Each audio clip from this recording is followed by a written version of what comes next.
자, 오늘 여러분과 함께 아주 흥미로운 지적 탐정 수사를 한번 시작해 보려고 합니다. 신학계의 고전이죠. 제이 그레시엄 메이첸의 분석을 따라가면서 우리가 잘 아는 누가복음의 예수 탄생 이야기가 도대체 어디서 왔는지 그 진짜 기원을 추적해 볼 거예요. 이번 분석은요, 20세기 신학에 정말 큰 영향을 미친 책이죠. 메이첸의 대표작 그리스도의 동정녀 탄생의 아주 핵심적인 장을 바탕으로 합니다. 바로 이겁니다. 이게 바로 100년 넘게 수많은 학자들을 정말 골치 아프게 만든 미스터리거든요. 그리고 오늘 우리가 파헤쳐야 할 사건의 발단이기도 하고요. 우리 수사가 앞으로 어떻게 진행될지 간단하게 한번 보시죠.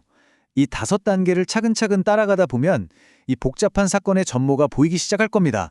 자, 그럼 바로 시작해 볼까요? 모든 수사의 첫걸음은 현장의 증거를 확보하는 거죠.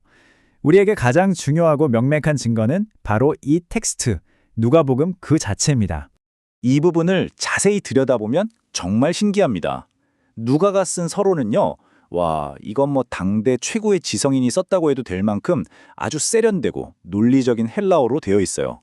그런데 바로 다음 문단, 탄생 이야기로 넘어가자마자 분위기가 확 바뀝니다. 갑자기 마치 구약 성경을 읽는 것 같은 아주 시부리적인 문체로 전환되죠. 정말 한 사람이 썼다고 믿기 힘들 정도로 차이가 엄청납니다. 이 미스터리에 대해서 당시 최고의 학자였던 아돌프 폰 하르낙이 아주 그럴듯하고 멋진 해법을 내놓습니다. 하르낙의 주장을 이해하려면 먼저 70인역이라는 걸 알아야 해요. 이게 뭐냐면 당시 헬라어를 쓰던 기독교인들한테는 이 70인역이 바로 성경 그 자체였던 거죠. 그러니까 하르낙의 이론은 아주 명쾌해요. 누가가 팔레스타인에서 들은 이야기들을 그냥 자기 스타일로 쓴 게 아니라는 거죠. 그 내용에 어울리는 뭔가 거룩한 분위기를 내려고 일부러 성경 문체, 그러니까 70인역 스타일을 빌려와서 직접 글을 썼다는 겁니다. 결론적으로 누가는 번역가가 아니라 이 이야기의 원저자라는 거죠. 그런데 바로 그때 이 탄탄해 보이는 이론에 아주 날카롭게 반박하는 인물이 등장합니다. 바로 제이 그레시엄 메이첸이죠. 그는 하르낙이 제시한 증거들을 하나하나 다시 뜯어보기 시작합니다. 메이첸의 첫 번째 반박이 아주 날카롭습니다.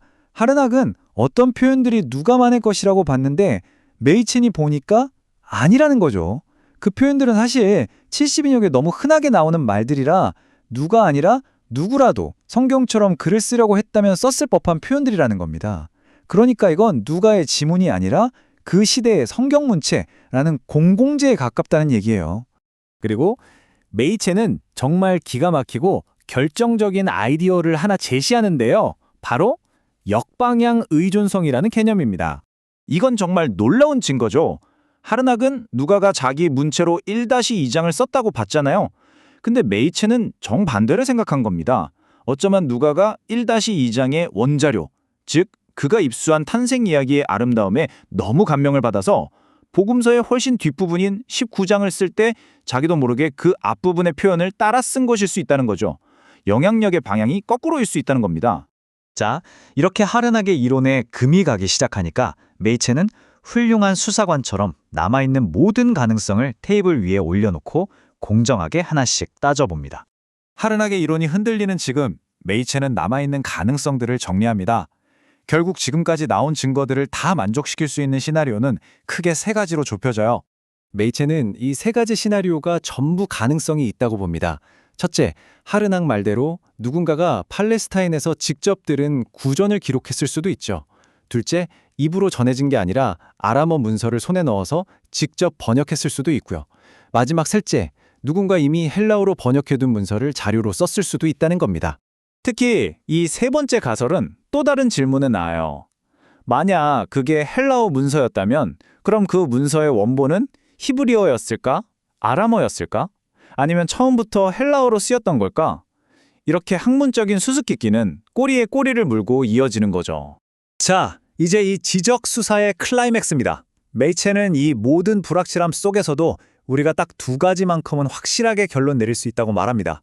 드디어 최종 판결의 시간이죠. 이야기가 입에서 입으로 전해졌든 문서로 전해졌든 그 정확한 경로는 여전히 안개 속에 있을 수 있습니다.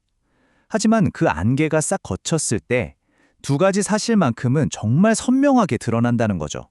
이 모든 복잡한 증거와 가설들을 다 검토한 끝에 메이첸이 내린 최종 판결은 바로 이 두 가지 아주 명확한 사실로 정리됩니다.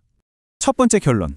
이 탄생 이야기는요, 나중에 누군가가 복음서에 슬쩍 끼워 넣은 그런 게 아니라는 겁니다. 처음부터 누가복음의 일부로 계획된 없어서는 안 될 아주 핵심적인 부분이라는 거죠. 그리고 두 번째 결론.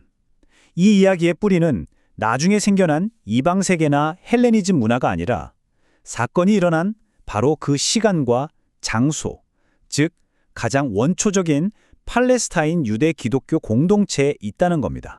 자, 이게 바로 이 모든 논의가 중요한 이유입니다. 이 결론은 예수 탄생 이야기가 수백 년이 지나면서 꾸며진 신화나 전설이 아니라는 아주 강력한 증거가 되거든요.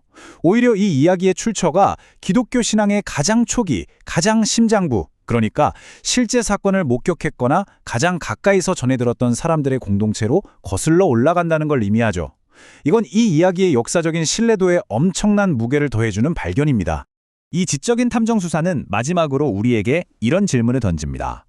이야기의 뿌리가 이토록 원초적이고 역사적인 현장에 닿아 있다는 게 확실하다면 그 이야기가 우리에게까지 전해진 정확한 경로가 과연 그렇게까지 중요할까요? 아니면 그 기원 자체가 이미 가장 중요한 모든 것을 말해주고 있는 건 아닐까요? 한번 생각해 볼 만한 문제입니다.